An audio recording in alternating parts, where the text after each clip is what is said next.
Vamos lá então, gente. Precessão dos equinócios, geocentrismo e heliocentrismo. Então, ao longo da história, as explicações mitológicas da realidade tiveram seu papel social em ritos de passagem, assim como na união de milhares de pessoas em torno de uma fé comum. Então, são as importâncias de explicações mitológicas, né, muito antigamente, que favoreceu a passagem do estágio de caça e coleta para o plantio. Entretanto, tais explicações não satisfazem as exigências racionais como método para a busca do conhecimento. Então, o homem começa a buscar explicações racionais e separam-se, né, as atividades humanas em várias disciplinas e que depois a gente vai chamar das várias ciências. Então, há tanto na metafísica, como o estudo do ser em geral, quanto nas ciências particulares, um estudo de uma parte do ser, um recorte, uma constante busca de invariância, ou ao menos um padrão de repetição, uma intersecção de modelos que expliquem a realidade. Mas haverá um modelo único que explique o máximo possível tal realidade? Então, isso é o que é procurado, né? Muito mais pela metafísica. Você tem a teoria das cordas, né, na física, um modelo que abranja muita coisa. Então, destaca-se a figura de Pitágoras, com o monismo unificador no número. Então, a realidade para a explicação, o modelo de realidade para Pitágoras era o número, assim como para Tales era a água. Então, os vários filósofos da antiguidade, pré-socráticos, cada um tinha o seu modelo de realidade. E a influência vinda da Babilônia, que indicava uma íntima relação entre astronomia e acústica, conhecida como música das esferas. Então, esse foi um tema meu de pesquisa, fiquei muito tempo pesquisando esse assunto, e ainda não cheguei a uma conclusão, ainda falta estudar muito a harmonia do mundo de Kepler, que é uma obra complicadíssima. Então, já tenho muito material a respeito para falar de música das esferas, que é um assunto bastante interessante. Essa ligação antiga que se fazia entre vários conhecimentos, tenho que ainda fazer uma pesquisa mais abrangente, apesar de já estar 1 ano e meio pesquisando isso. Mas povos antigos tinham um conhecimento muito menor do que o que temos hoje. E a exponencial evolução da ciência e da tecnologia ampliam a cada instante as possibilidades para que se veja a realidade com mais nitidez e rigor. Então, é claro que, como antigamente você tinha, num passado distante ali, para povos antigos, você tinha pouca precisão, então as coincidências são maiores. Depois você começa a perceber com maior precisão que essas coincidências não são assim. Então, é claro que povos antigos, com o menor conhecimento, eles tinham a tendência de agrupar todo esse conhecimento em um modelo único de realidade. Assim, antigos modelos de explicação dos fenômenos, muitas vezes baseados em coincidências numéricas, tornaram-se obsoletos frente à qualidade e precisão de novas observações. Você pegar o pi da Bíblia, né, o que seria a volta de o perímetro de uma circunferência pelo seu diâmetro, né, circunferência 2πr, então você tem que a volta pelo diâmetro, em Reis 1, capítulo 7, versículo 23, está lá o π como exatamente 3. 30 côvados por 10 côvados, 3. Sabemos hoje que o π não é 3. Então, imagine as coincidências para π igual a 3 naquela época. Então, é isso que eu estou dizendo. Essas coincidências elas vão se desfazendo conforme a precisão das medidas, a evolução da ciência, né? Vejam aí, sobre a base 60. Então, a base 60 foi um assunto que tomou bastante tempo de pesquisa e muito interessante também. A base 60 ela tem, na verdade, origens incertas e pode ter sido usada por conta de dedos da mão. Então, a base 5, né? E as falanges, formando base 12. 5 vezes 12, 60. Então, também a base 60 pode ter sido usada por conta de uma grande quantidade de divisores. Então, o 60 tem muitos divisores, o que facilita, né, o uso, a quantidade de contas que você pode fazer. Então, a cosmovisão mesopotâmica, principalmente da Babilônia, é claro, a Babilônia sofreu uma influência suméria, da Suméria. Então, os sumérios também influenciaram. Provavelmente a base 60 tenha vindo da Suméria, mas muito usada na Babilônia. Então, como eu disse antes, os povos antigos eles queriam abranger todo o conhecimento da época num modelo só, numa cosmovisão. Então, a cosmovisão da Mesopotâmia ela faz correlações entre cor, número, astronomia e som. Juntando astronomia e som, essas duas aqui, é que você tem justamente o que se chama harmonia ou música das esferas. E aí, influências da cosmovisão mesopotâmica. Em Pitágoras, é bom saber as datas em que as pessoas nasceram e morreram. Então, é muito bom ter essa cronologia da história da ciência. Pitágoras, então, é de 570 a 500 a.C., e Platão, de 428 a 347 a.C. Então, tem muita coisa ali sobre várias disciplinas unidas na República de Platão. E Pitágoras também, né, com o número, ele junta, todo mundo sabe como Pitágoras estudou as proporções em música. Então, a tendência naquela época era juntar todo o conhecimento em uma cosmovisão só. Além disso, os matemáticos babilônios tratavam proporções como entidades e as atribuíam tanto a intervalos musicais quanto a planetas. É claro que a observação astronômica, os planetas, eles são as principais observações astronômicas. Você, ao observar durante algum tempo o céu, já percebe que os planetas, né, como estrelas errantes, corpos errantes, eles vão se movimentar ali, né, e as estrelas ficam fixas e os planetas se movimentam. Então, algo que já chama a atenção de qualquer observador da astronomia da época. Então, os matemáticos da Babilônia, tratavam intervalos musicais, planetas, cor, na mesma concepção cosmológica, né? De uma cosmologia geral. Então, a música pitagórica das esferas e as afinações de Platão das esferas planetárias no Timeu já estavam presentes ali, de forma seminal. Então, eu usei vários livros para essa pesquisa, que me interessou bastante, de música das esferas, mas usei principalmente esses dois livros aqui. Então, você tem As Ciências Exatas na Antiguidade, de Otto Neubauer, e usei muito este aqui também, A Forma do Pensamento Antigo. Esse livro é muito interessante. O autor ficou 30 anos para escrever, para fazer a pesquisa e escrever. 30 anos.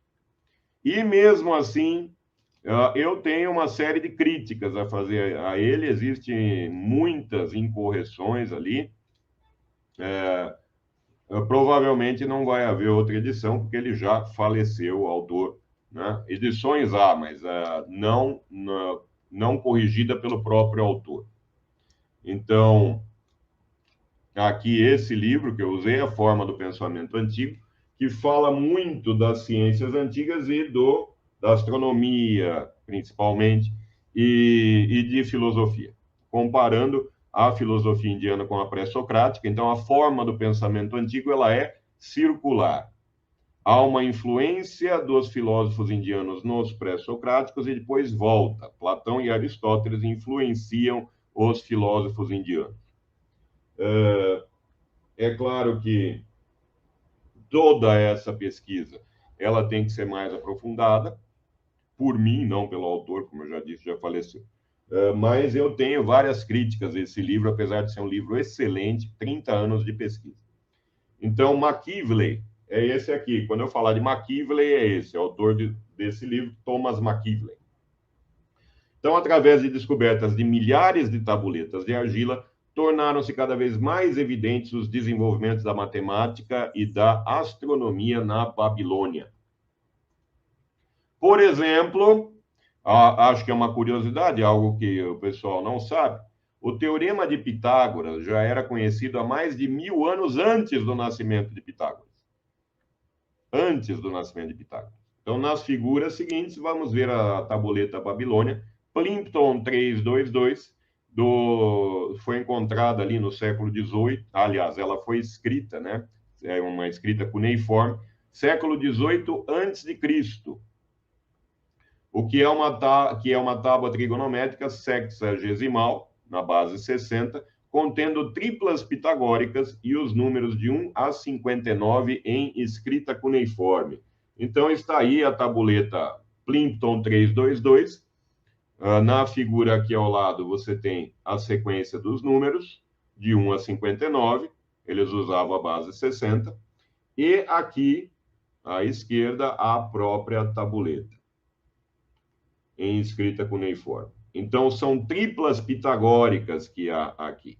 O Teorema de Pitágoras já era conhecido 1000 anos antes de Pitágoras. Também a raiz de 2 já era conhecida com boa exatidão pelos babilônios, como se pode ver na tabuleta YBC, da Yale Babylonian Collection, 7289, datada do período entre 1800 a 1600 a.C. Então, veja, os babilônios já tinham conhecimento da raiz de 2, 1800 anos antes de Cristo. 1.414213, uma aproximação numérica da raiz quadrada de 2 com um erro de menos de uma parte em 2 milhões. Então, 1800 anos antes de Cristo, você já tinha o cálculo da diagonal aqui de um quadrado, de lado 30. Tudo aqui está em base 60. Então, a raiz de 2 também era muito conhecida pelos babilônios. Sobre a precessão dos equinócios, então, ela pode ter sido colocada em base 60, calculada em base 60, isso que eu estou dizendo. Eu discordo de alguns autores, um deles é o que escreveu Hamlet's Mill. São dois autores ali que escreveram Hamlet's Mill, esse livro, é o de Santillana e o von Deschenden.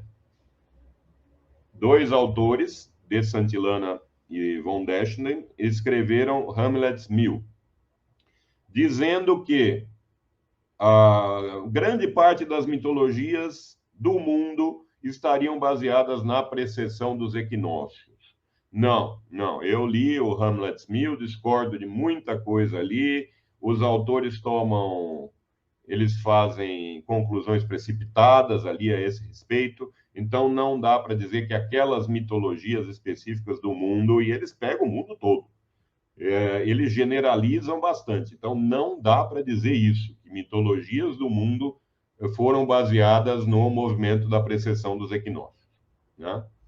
Então, a fundamentação dos números ali, do ciclo da precessão, pode ter sido baseado realmente na base 60, é o ciclo astronômico mais longo observável a olho nu, e acontece quando o eixo da Terra realiza uma rotação lenta em relação às constelações.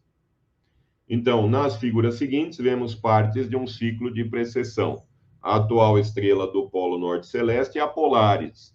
Daqui 8.000 anos será Deneb, em 12.000 anos Vega. Então, é isso que vai aparecer aqui nas próximas figuras. Então, veja, o ciclo de precessão, o eixo da Terra, ele vai se mexer. Veja que ele não vai mudar ali dos 23 graus e pouco. O que acontece é que ele vai apontar para outras estrelas. Então, o movimento como de um peão. Ele vai começar a apontar para outras. Isso, gente, demora quase 26.000 anos para acontecer uma volta completa. Então, é um movimento muito lento. Mas, mesmo assim, é um dos movimentos mais longos que pode ser observado a olho nu. Então, aí você tem, daqui para frente, né, no futuro, então estamos ali apontando para Polaris, depois Deneb, depois Vega. por conta justamente desse movimento da precessão dos equinócios. Então, repare que para fazer um movimento completo, você demora 25.780 anos, se não me engano. Deixa eu ver. Ah, sim, isso mesmo. Então, a precessão é um movimento suave do polo, do eixo da Terra, mostrado pela linha vermelha, que leva cerca de 25.780 anos para completar um ciclo. As curvas menores ao longo do caminho precessional representam a nutação. Então, nutação é, ao mesmo tempo que há este movimento aqui do ciclo, também há um movimento, basicamente uma senoide ali, né? Então, há também um ligeiro movimento do eixo, muito pequeno, e esse é a nutação. Então, a nutação está aqui, este movimento, e este movimento todo, a precessão dos equinócios. Então, causa do movimento da precessão. A figura mostra a secção transversal de uma Terra elipsoidal homogênea atraída por um corpo celeste B. Então, agora nós vamos ver exatamente o que causa esse movimento que eu falei de peão, que é o movimento da precessão. Hiparco. Felipe, vamos falar bastante do hiparco. Vamos falar bastante do hiparco. Então, Felipe Lebeff, agradeço a presença. Pesquisei muito sobre isso. Você pode ter indicações ali nos Vedas, inclusive, sobre a observação do movimento de precessão. Há muita coisa nos Vedas da base 60. E você encaixa o período da precessão na base 60 também. Então, pode estar nos Vedas. Além disso, nos babilônios também, porque muito da pesquisa de Hiparco foi baseada nos babilônios. Então, mas é uma conclusão que ainda não cheguei, né? O movimento de precessão foi descoberto antes de Hiparco. Há possibilidades, principalmente nos Vedas indianos, principalmente. Então, a figura mostra a seção transversal de uma Terra elipsoidal homogênea atraída por um corpo celeste B.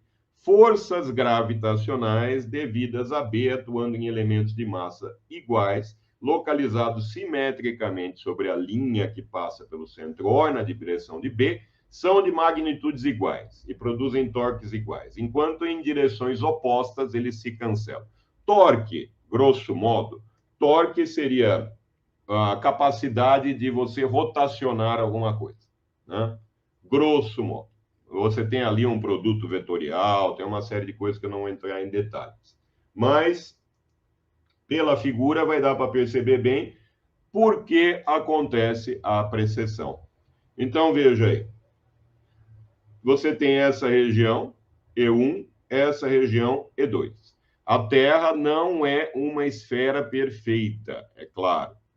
Então, as regiões E1 e E2 fora da esfera, ou seja, vamos considerar aí o elipsoide, não são simétricas em relação à linha na direção de B. Essa linha na direção de B é outro corpo celeste, principalmente Sol, né? Corpos celestes como Sol, Lua, planetas, todos eles vão influenciar de forma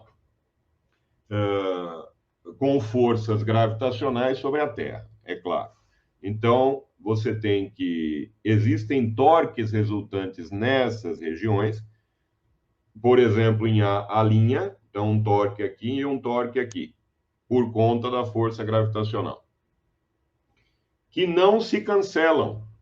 Então, quando eu tenho algo em equilíbrio, tem torques ali que se cancelam.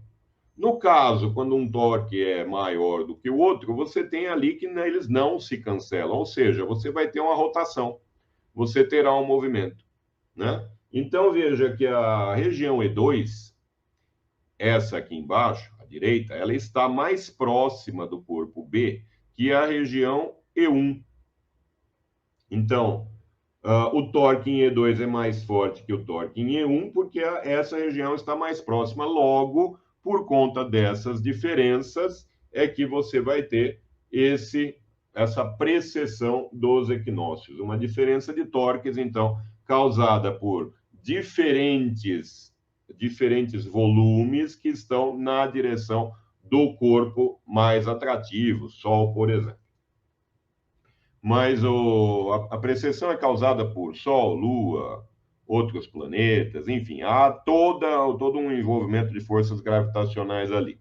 Mas é causada essencialmente por, então, uma diferença de torque. O histórico da precessão, estava falando isso com o Philippe Lebeuf agora há pouco. O que causa as estações do ano não é proximidade ou distância do Sol, é a inclinação do eixo. A inclinação do eixo da Terra em relação ao plano da órbita é que causa as estações. Então, veja, essa inclinação ela continua a mesma, só que a Terra ela vai apontar, ela vai fazer isso aqui, ó, com a mesma inclinação, os 23 graus e pouco. A Terra vai fazer esse movimento, ou seja, esse eixo aqui vai apontar para outras estrelas. Agora está para Polaris, depois vai para Deneb, depois para Vega. Então, vai fazer esse movimento aqui. Mas essa inclinação não vai mudar. Então, as estações do ano, elas dependem da inclinação do eixo. E Parco de Niceia é talvez o pioneiro, né? Então, sobre Parco de Niceia, que nasceu em 190 e morreu em 120 a.C., é muito bom ter a cronologia das coisas para saber como elas se desenvolveram ao longo do tempo. A cronologia é importantíssima. Tem Newton é de tal época, Parco é de tal época, Aristóteles, Platão. Faça põe num papel os principais filósofos, cientistas, tenha isso em mente. Né? É muito bom saber em que época eles viveram. Porque a época em que eles viveram influencia, é claro, no pensamento deles. Né? Há uma influência. Então, por essa tabela, essa tábua cronológica, você já tem uma visão muito abrangente da história da ciência, da filosofia, e põe ali o nome do principal, dos mais importantes filósofos, cientistas, as principais descobertas. É um ótimo estudo isso. Faça numa cartolina, por exemplo, assim tem bastante espaço ali para escrever, e faça uma linha cronológica. É bem interessante. Então, você tem Parco de Niceia como pioneiro, mas pode ter houve, né? Houve em Parco de Niceia, isso foi bem pesquisado, influências da Babilônia. A questão é, os babilônios descobriram antes de Parco de Niceia a precessão dos equinócios? Essa é uma questão que sempre surge quando se fala em precessão.